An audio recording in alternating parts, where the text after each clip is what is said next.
Olá, sejam muito bem-vindos ao meu canal. Eu sou o professor Lucas Fonseca, professor de Artes Liberais, Filosofia e Línguas Antigas. E neste vídeo eu queria continuar a nossa série acerca de Euclides, dos elementos de Euclides. E hoje nós vamos trabalhar a proposição 5 do livro 1 dos elementos.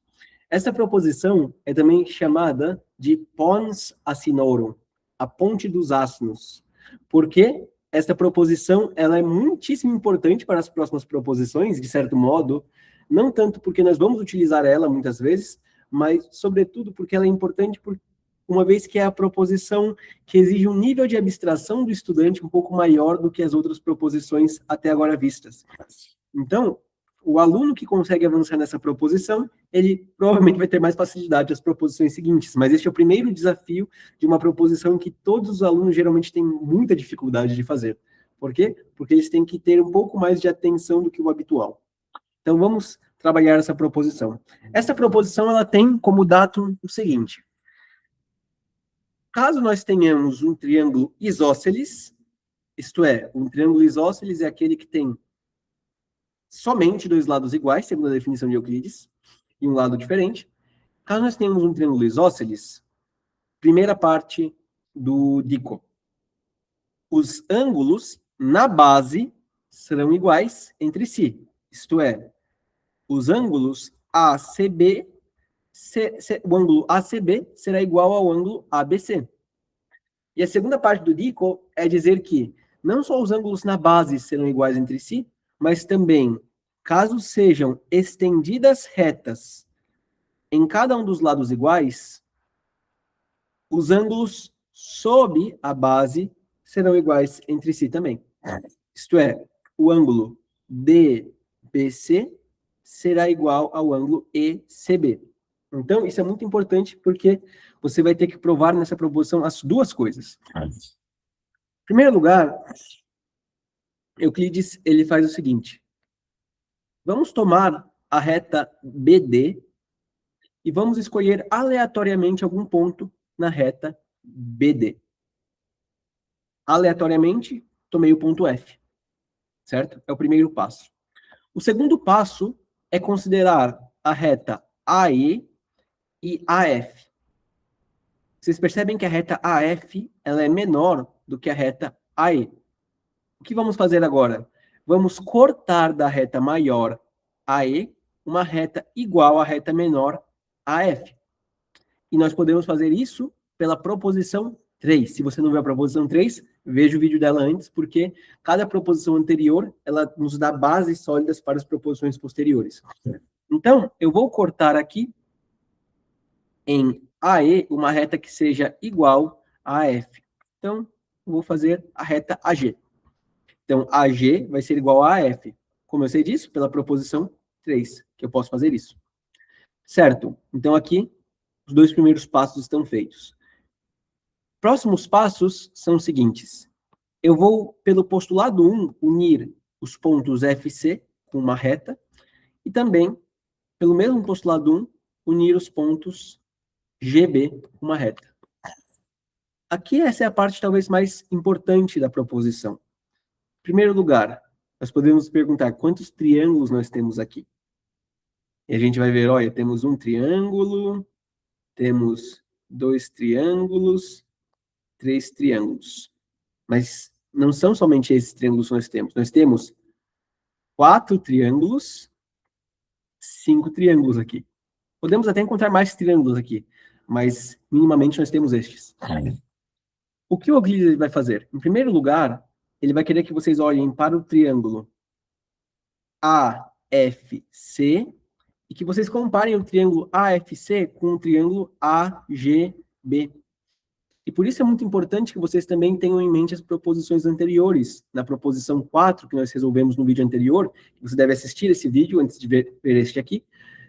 Nessa proposição 4, nós trabalhamos a proposição lado-ângulo-lado. Vai ser fundamental para que nós comparemos o triângulo ABG e o triângulo ACF. Vejamos por quê. Porque nós percebemos que nós temos, primeiramente, o triângulo ABG. Temos o lado AB, que vai ser igual ao lado AC. Certo? Então, temos um lado igual a um lado, respectivamente. Então, aqui estamos comparando dois triângulos. Nós temos entre esses dois triângulos um lado que é igual ao outro lado, respectivamente. Mas temos depois o lado AG, que vai ser igual ao lado AF. Opa, temos dois lados iguais a dois lados, respectivamente. Então, temos lado, lado. A proposição 4 é a side angle side, lado, ângulo, lado. Nós temos que perceber se nós vamos poder usar a 4. O que nos falta? O ângulo. Nós vamos perceber que nesses dois triângulos que nós estamos comparando aqui, eles têm um ângulo que é comum, que é o ângulo FAG. Esse ângulo é comum aos dois triângulos, certo? Então, nós temos dois lados iguais a dois lados, respectivamente, e um ângulo, os dois ângulos são iguais entre si, respectivamente, certo? Então, a consequência, na ordem que nós vimos na proposição 4, é a seguinte. A consequência é que nós vamos ter as bases iguais às bases, quais sejam? Nós vamos ter aqui a base FC igual a BG. A base vai ser igual à base, os triângulos vão ser iguais aos triângulos, e os ângulos restantes serão iguais aos ângulos restantes. Então, comparemos aqui. Nós temos as bases são iguais às bases, certo? BG é igual a FC, certo? Nós vamos ter que o triângulo ABGE vai ser igual ao triângulo ACF. Então, os triângulos são iguais aos triângulos, e os ângulos restantes serão iguais aos ângulos restantes. Quais sejam? A gente pode colocar aqui que o ângulo ABG vai ser igual ao ângulo ACF, certo? E nós vamos também poder dizer que o ângulo AFC vai ser igual ao ângulo AGB. Até aqui tem que estar muito claro tudo isso. Os ângulos restantes serão iguais aos ângulos restantes. Todas essas conclusões nós tiramos praticamente apenas da proposição 4, certo? Consequências de tudo isso. Vamos tirar as consequências disso. Agora, nós vamos ter que analisar com mais atenção estes triângulos aqui. Os triângulos FCB e o triângulo BGC. Aqui, nós vamos ver que eles têm o lado FC igual, certo? Nós vamos ver que eles têm o lado CG igual a BF, uma vez que nós cortamos a reta AE na reta AG, que vai ser igual à reta AF. E nós percebemos que, como esse triângulo ABC é isósceles, então nós vamos subtrair de AG e de AF a mesma coisa, isto é, AB e AC. E pela noção comum 3, nós temos que, caso subtraiamos coisas iguais de coisas iguais, os restantes são iguais. Então, nós chegamos à conclusão de que BF é igual a CG. Então, temos dois lados iguais a dois lados, respectivamente, aqui. Certo? Falta somente o ângulo. Vejamos, nós tínhamos descobrido também que o ângulo BFC é igual ao ângulo BGC. Ora, então temos lado, ângulo, lado. Dois lados iguais a dois lados, respectivamente, e os ângulos contidos pelos lados iguais, respectivamente, também são iguais, respectivamente. Portanto, a consequência fundamental é que as bases desses triângulos são iguais às bases, isto é, BC é igual a BC. Isso já é óbvio, porque é comum essa base. Nós vamos ter que os triângulos são iguais aos triângulos, então o triângulo BFC vai ser igual ao triângulo BCG, mas a próxima parte é mais importante. Nós vamos perceber que os ângulos restantes serão iguais entre si. Portanto, o ângulo aqui FCB vai ser igual ao ângulo GBC. E nós vamos saber também que o outro ângulo que resta é o ângulo FBC. A gente vai saber também que o ângulo FBC vai ser igual ao ângulo GCB. Perfeito. Olhemos para cá com muita atenção, porque nós vamos perceber que estes ângulos, FBC e o ângulo GCB, que nós sabemos agora que são iguais, uma vez que nós utilizamos a proposição 4 para comparar os dois triângulos inferiores BFC e CGB, nós vamos saber que estes ângulos, eles são os ângulos sob a base BC. Ora, portanto, a primeira parte do nosso dico já está provada. Está provado que em triângulos isósceles, quando nós temos retas estendidas nos lados iguais, nós vamos ter também os ângulos sob a base iguais entre si. Portanto, nós vamos ter que aqui FBC, o ângulo FBC vai ser igual a GCB. Então, a primeira parte do dico está provada. Agora falta somente a segunda parte da prova, que é provar que os ângulos na base são iguais entre si. Para esta parte, nós vamos ter que revisitar aquilo que nós descobrimos acerca da comparação desses dois triângulos inferiores.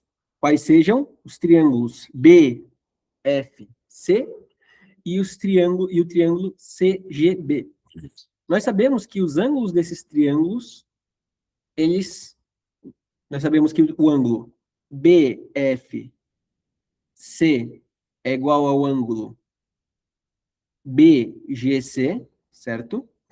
Nós sabemos que o ângulo FBC é igual ao ângulo GCB.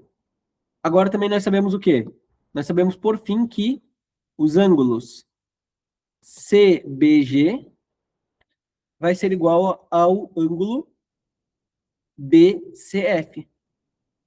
Isso a gente tinha descobrido até agora pela proposição 4, certo? Então, nós sabemos que esses ângulos aqui são iguais. Ora, caso nós olhemos para aqueles primeiros triângulos que nós estávamos comparando, que era o triângulo ABG e o triângulo FCA, nós vamos perceber que nós sabíamos que os ângulos desses triângulos, os ângulos ACF e o ângulo ABG eram iguais, certo? Já que eles são iguais, já que ABG é igual a ACF, já que eles são ângulos iguais, nós vamos, para que nós saibamos quais são os ângulos na base, nós temos que subtrair de ABG o ângulo GBC. Vou subtrair esta partezinha bem aqui. A mesma coisa do outro lado. Eu vou subtrair de ACF o ângulo FCB. Esse ângulozinho aqui. Esses dois ângulozinhos, GBC e BCF, são iguais. E pela noção comum 3, nós temos que, caso subtraiamos coisas iguais, como esses dois ângulozinhos menores, que são iguais, caso subtraiamos coisas iguais de coisas iguais, isto é, de ABG e de ACF, caso subtraiamos coisas iguais de coisas iguais, os restantes serão iguais. Então, com isso, nós vamos chegar a uma conclusão de que ABG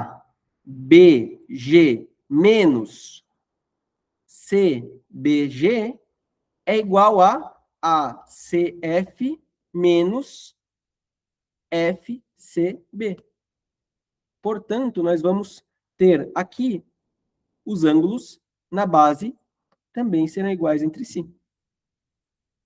Pela noção comum 3, caso subtraiamos coisas iguais de coisas iguais, os restantes serão também iguais. Então, nós vamos ter que não apenas os ângulos sob a base serão iguais entre si, mas também os ângulos na base serão iguais entre si. Quod erat demonstrando. Caso nós tenhamos um triângulo isósceles ABC e nós estendamos retas nesses lados iguais entre si, nós vamos ter como conclusão de que os ângulos na base são iguais entre si, como também os ângulos sob a base serão iguais entre si. o que era para ser demonstrado. Então, espero que vocês tenham gostado dessa proposição.